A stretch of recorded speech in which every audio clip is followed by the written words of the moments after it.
पुण्यातल्या मांजरीमधील आंदोलकांशी सुप्रिया सुळे यांनी व्हिडिओ कॉन्फरन्सिंगद्वारे संवाद साधलेला आहे। पुण्यातील आदिवासी विद्यार्थ्यांची प्रकृती बिघडलेली आहे। सुप्रिया सुळे यांच्याकडून विद्यार्थ्यांची फोनवरून विचारपूस करण्यात आली। पवार साहेब मुख्यमंत्री असताना त्यांनी जे बजेट दिलेलं होतं त्याला कोणी हात लावू शकत नाही असं सुप्रिया सुळे यांनी म्हटलेलं आहे। पुण्यामध्ये उपोषणासाठी बसलेल्या आदिवासी विद्यार्थ्यांची प्रकृती बिघडली आहे। मला माहिती आहे ना, आदरणीय पवार साहेबांनी आदिवासींसाठी सेपरेट बजेट केलेलं आहे। तुम्हाला माहिती आहे ना, मुख्यमंत्री असताना त्याच्यामुळे त्या बजेटला कोणी डिस्टर्ब नाही करू शकत। कारण का पवार साहेब मुख्यमंत्री असताना त्यांनी सेपरेट बजेट केलं आणि त्या बजेटचे पैसे कशाचंही वापरता येत नाही, ते फक्त आदिवासी समाजासाठीच वापरता येतात।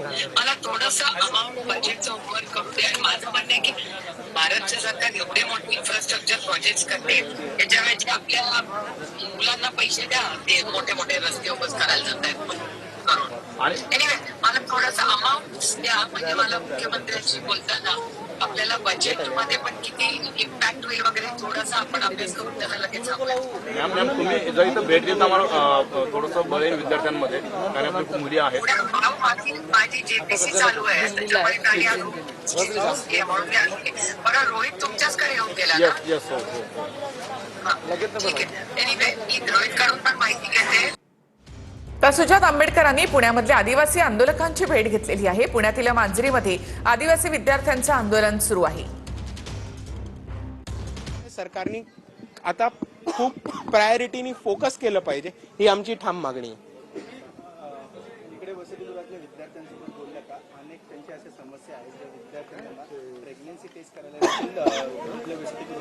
विद्यार्थिनी घरी 1 महिन्यापेक्षा अधिक काळ गेल्या तर परत वसतिगृहात येण्यापूर्वी त्यांची मेडिकल टेस्ट केली जाते आणि त्याच्यामध्ये प्रेग्नन्सी टेस्ट देखील केली जाते आणि त्याचा विद्यार्थिनींना विरोध आहे। विद्यार्थिनी म्हणतात या टेस्ट कशी जाते आणि ही टेस्ट फक्त विद्यार्थिनींची घेतली जाते, विद्यार्थ्यांची कुठल्या प्रकारची टेस्ट घेतली जाते? हा एका प्रकारे खूप मोठा टॉर्चर आणि लैंगिक शोषणच आहे असं आपण मानू। आणि दुसऱ्या बाजूला ज्या ज्या विद्यार्थिनींना अशी टेस्ट करायला भाग पाडले, मी त्यांना विनंती करतो की वंचित बहुजन आघाडीकडे या। ज्या ज्या लोकांनी आणि ज्या ज्या वॉर्डन्सनी तुम्हाला या टेस्ट समोर जायला लावल्यात त्या सगळ्यांवरती आम्ही हॅरेसमेंटचे गुन्हे दाखल करून घेऊ।